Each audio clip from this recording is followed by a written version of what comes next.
Morgen und liebe Grüße aus dem Palmenparadies. Wir sind gerade in den USA und zwar auf Hawaii. Das ist so unglaublich. Ich habe Gänsehaut, wenn ich darüber spreche. Das war ein sehr langjähriger Traum von mir. Ich habe in einem der Videos vor ein paar Monaten darüber gesprochen. Hawaii. Darüber haben wir die letzten Wochen gesprochen. Du hast aber nicht gesagt, dass auf deiner Bucketlist steht. Doch, ich habe gesagt, ich wollte einmal im Leben nach Hawaii, oder? Und jetzt ist dieser Traum in Erfüllung gegangen. Verrückt.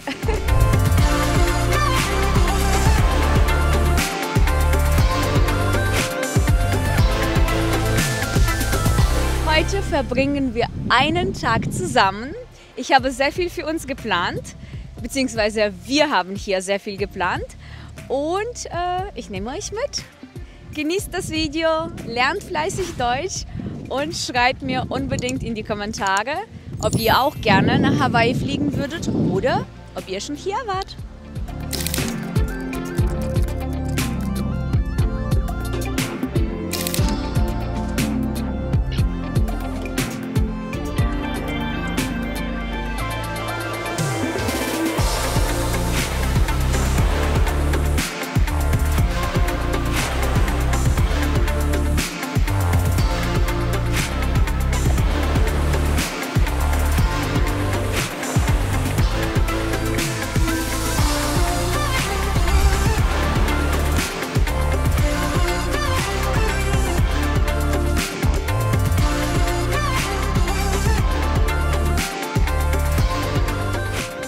Leute, mein Bruder hat eine Schildkröte mit der Drohne gefunden. Also laufen wir jetzt ganz schnell dahin und hoffen, dass sie gleich immer noch da ist. Oh, wie cool! Eine Schildkröte wurde entdeckt. Die ist hier ganz alleine.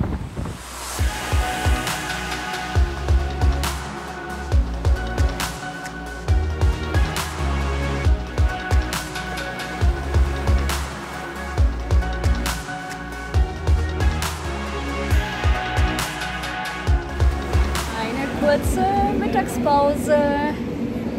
Wir sind so schön im Wasser geschwommen, haben uns die Schildkröte angeschaut, leider nur eine und ich glaube, die ist ein bisschen krank gewesen.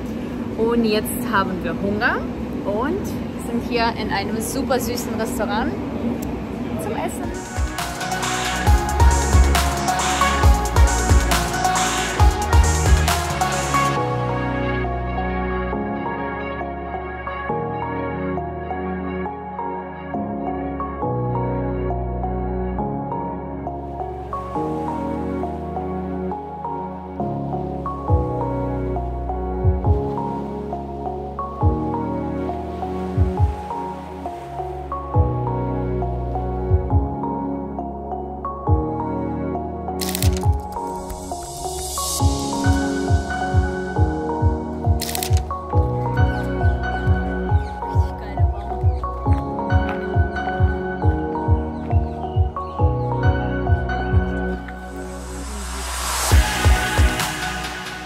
Nach einer kurzen Fahrt sind wir hier bei Manor Falls angekommen.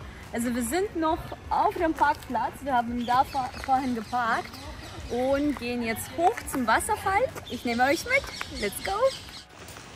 Wir sind hier im Regenwald. Regenwald gibt es auch in Brasilien, in Argentinien, also in Südamerika und hier auf Hawaii. Im Regenwald ist es immer sehr nass. Also hier ist auch sehr feucht, es regnet häufig und es gibt viele Mücken. Also man soll aufpassen, dass man nicht zu sehr oder zu oft oder zu viel gestochen wird. Obwohl, wir können das nicht vermeiden. Wir haben leider kein Mückenspray dabei. Aber ja, ich wurde, glaube ich, noch nicht gestochen und wir laufen den Weg nach oben. Spannend. Wir sind angekommen. Sieht richtig cool aus, Leute. 1, 2, 3. Eigentlich war der Hike super einfach. Wir haben 35 Minuten gebraucht, also gar nicht so lang. Und es war ziemlich rutschig auf den Steinen. Aber sonst sehr einfach, würde ich sagen, oder? Ein interessanter Fakt über den Regenwald hier auf Hawaii. Hier im Regenwald, also in den Bergen, ist es immer bewölkt. Und egal wie viel wir rumgefahren sind, es war tatsächlich immer bewölkt in den Bergen. Kann man auch hier jetzt sehen.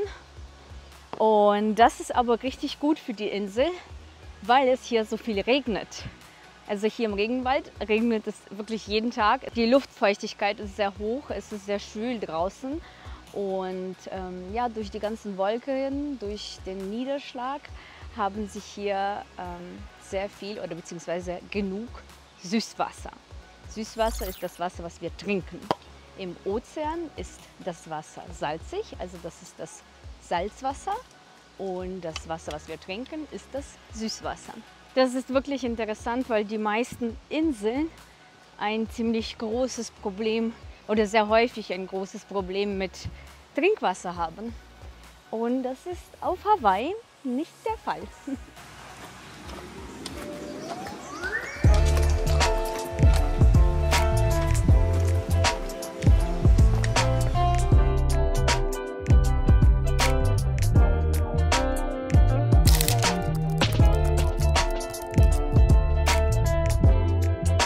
Wir haben gerade gefrühstückt, haben uns fertig gemacht. Ich habe meinen Rucksack dabei, alle Sachen drin. Wir fahren jetzt zum japanischen Garten. Also ich bin sehr gespannt, es sollte richtig, richtig schön sein.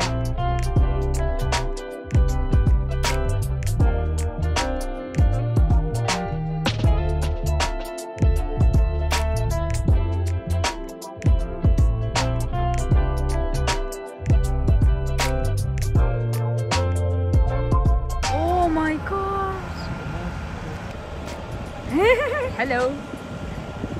Wir sind angekommen. Du bist so groß, ich muss richtig weit vorne laufen, damit du auch im Bild bist. Es ist super schön hier. Hier ist der Tempel, sehr pompös.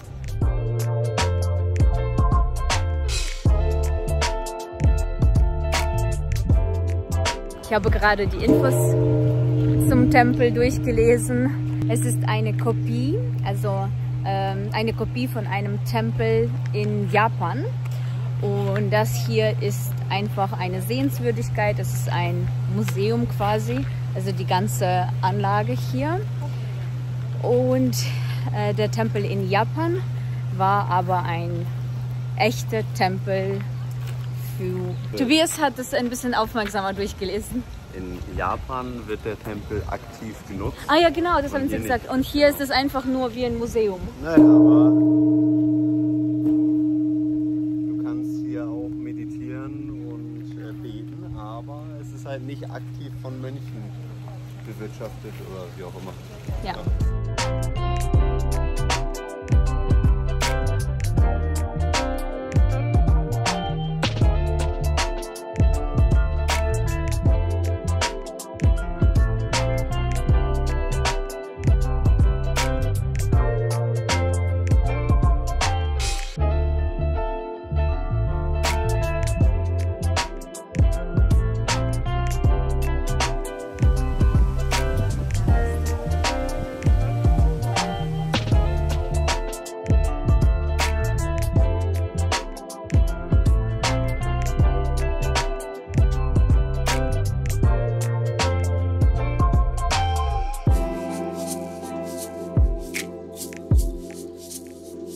Heute ist ein unendlich langer Tag.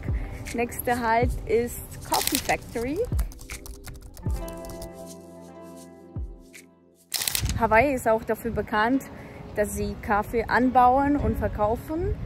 Und ich hoffe, dass wir das uns gleich anschauen können. Ich bin sehr gespannt. Ich habe noch nie eine Coffee Farm, Kaffee Plantation, wie sage ich das auf Deutsch? Kaffeeplantage. Plantage, ja, aber auch Kaffeeplantage gesehen. Also ja, let's see!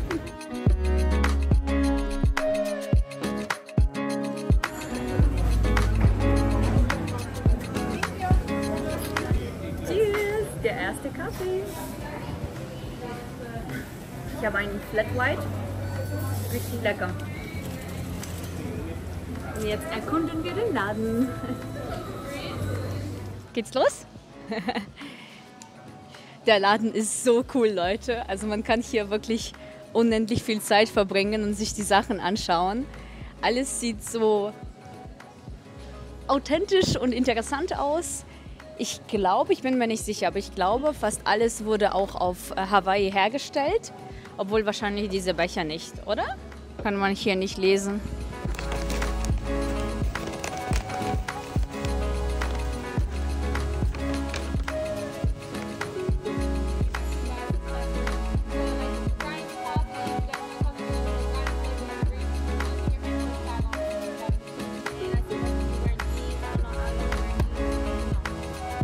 Said we are allowed to pick. Well, Oh wow, what a beautiful bird.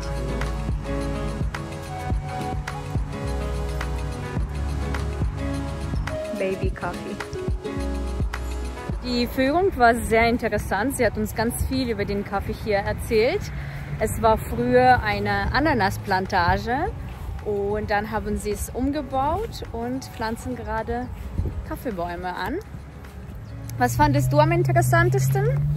dass man Kaffee schnell trinken muss. Dass der nur 4 Wochen bis 4 Monate hält.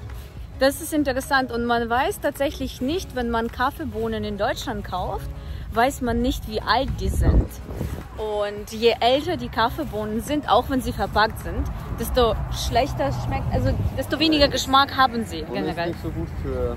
Für dein Immunsystem, hat sie gesagt. Für das Immunsystem weiß ich nicht, aber zumindest ist es nicht so gut für wie frischer Kaffee. Wie frischer Kaffee. Also wir haben wie hier... 4 Monate alte Banane. Wir haben tatsächlich eine Packung Kaffee für uns gekauft, oder? Ja. Ja, haben wir. Und freuen uns auf den leckeren Kaffee zu Hause in Deutschland. Und hier haben wir auch eine Tasse getrunken und der war richtig gut. Super lecker. Sehr lecker. Ja. Schön. Es geht gleich weiter. Wir haben heute noch ultra viel vor. Ich weiß nicht, wie viel wir schaffen, aber wir geben unser Bestes.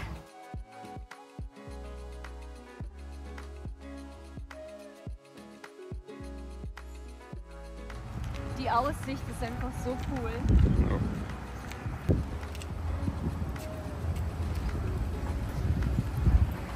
Willst du was trinken? Ich habe mir für diesen Trip extra einen Rucksack gekauft, beziehungsweise 2. Einen für so jeden Tag und noch einen Rucksack, also so einen Reiserucksack, einen größeren. Und die sind so cool. Ich habe auch lebenslangen Zugriff, lebenslange Garantie auf die Rucksäcke, wenn man sich das so anschaut. Die sind so qualitativ hochwertig und richtig praktisch. Ich bin sehr, sehr happy und die Firma heißt Kabaya. Mit meinem Code bekommt ihr auch einen super Rabatt auf die Rucksäcke, auf alle Taschen, Rucksäcke, kleine Reisetaschen. Ich habe auch so eine kleine Reisetasche. Den Link zu meinem Rucksack und zu allen anderen werde ich euch in der Infobox hinterlassen. Also falls du eine Reise vorhast oder einfach generell nach einem Rucksack gesucht hast, dann schau dir unbedingt Kabaya Rucksäcke an. Die sind mega. Also es ist wirklich eine Herzensempfehlung. Ich bin super zufrieden. Und der große schwarze Rucksack ist auch sehr praktisch. Da passt so viel rein.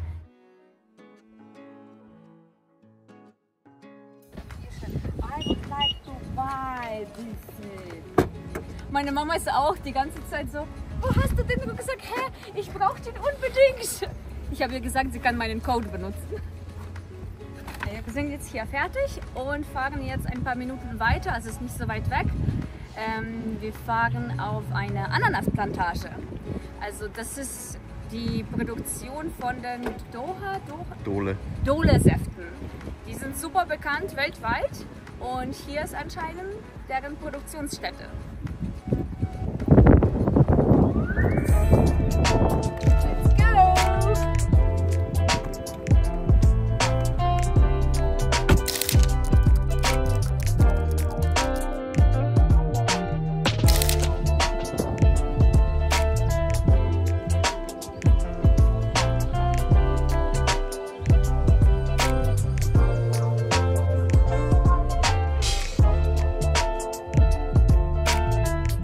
die ganze Zeit gewundert, wo ich dieses Logo herkenne. Aber natürlich, also dieses Logo, kennen wir natürlich von den Früchten, die in Deutschland verkauft werden. Also die Ananas wird in Deutschland genau mit dem gleichen Sticker, mit dem gleichen Logo verkauft. Lustig. Und jetzt sind wir in der Heimat der Dole-Ananas. Na, was hast du Spannendes gelesen? Dole wurde von dem Herrn Dole gegründet.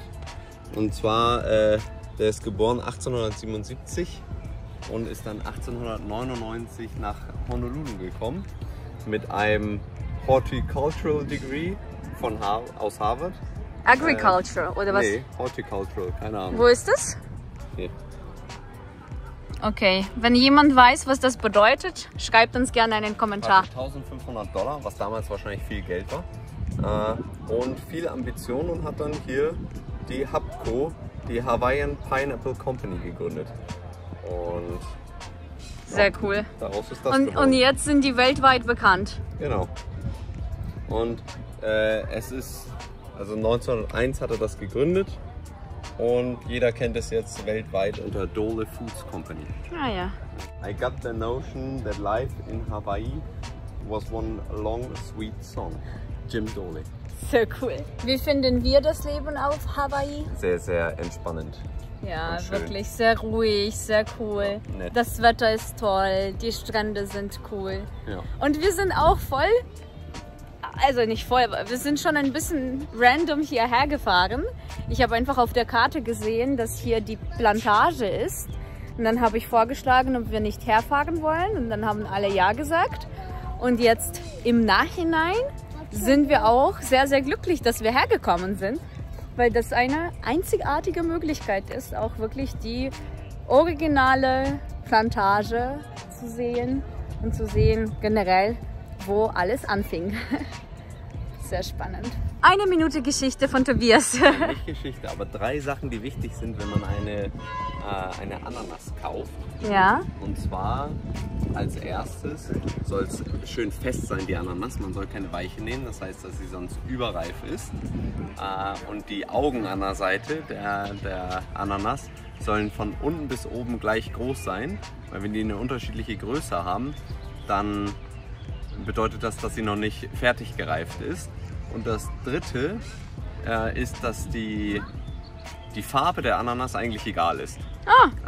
Das ist cool. Also die Augen sind diese runden Genau. Dinge, die sollen alle gleich groß sein. Ah ja. Selbst wenn eine Ananas noch grün ist, kann sie schon reif sein. Also man soll eher auf die anderen beiden Sachen achten als auf Das die ist Farbe. spannend, weil ich wollte gerade fragen, wie wissen die hier, ob die Ananas reif ist oder nicht? Wahrscheinlich dadurch. Weil Also- wenn man sie nämlich erntet, danach reift sie nicht weiter. Aber okay, du hast gesagt an den Augen, und woran erkennt man das noch? An den Augen und dass sie fest ist. Ah ja. Das ist sehr cool. Selecting a pineapple. Auch spannend, dass ganz viel hier auf Hawaii auch auf Japanisch geschrieben ist. Also nicht überall ist die japanische Übersetzung dabei, aber schon vermehrt, sehr, sehr oft. Auch in der Kaffeefabrik, auf der Kaffeeplantage war auch alles auf Japanisch übersetzt. Wir sind gerade immer noch dabei zu lesen, wie die Früchte hier produziert werden. Und ich muss euch sagen, ich bin gerade ein bisschen emotional geworden, weil ich das Gefühl habe, dass wir sehr oft nicht wertschätzen, was wir haben, was wir alles im Laden kaufen können. Wir kaufen es, essen und that's it und denken nicht drüber nach. Aber eigentlich ist da so viel Arbeit hinter und es dauert so lange, bis man überhaupt Lebensmittel produziert, bis die Früchte wachsen. Hier schreiben sie sogar, dass die Ananasfrüchte immer noch per Hand geerntet werden. Das ist so verrückt. Und dann wird das auch hier per Hand getaggt. Erstmal gewaschen, sortiert und dann nochmal getaggt und weltweit dann verschickt. Also das ist nochmal ein kleiner Reminder, wirklich dankbar zu sein für das Essen, was auf den Tisch kommt, für alles, was wir haben, was wir essen und kaufen können. Und ja, einfach dankbar auch für die ganzen Arbeiter sein, die das alles, die Arbeit da reinstecken in die ganze Produktion. Das wertzuschätzen, Ja. was du gesagt hast. Das ist so wichtig. Ich glaube, das vergisst man einfach im Alltag. Ja. Man ist so wie im Tunnel. Weil man es auch nicht sieht. Ja, genau, wenn man das nicht sieht. Und jetzt, wo wir hier sind, nehmen wir das ganz anders wahr, wie viel Arbeit das ist und wie kompliziert das ist. Und vor allem, die Früchte kommen von Hawaii nach Deutschland. Ja. Das ist crazy. Aber klar, in Deutschland wachsen keine Ananasfrüchte. Es gibt keine Ananasbäume. Aloha! Aloha!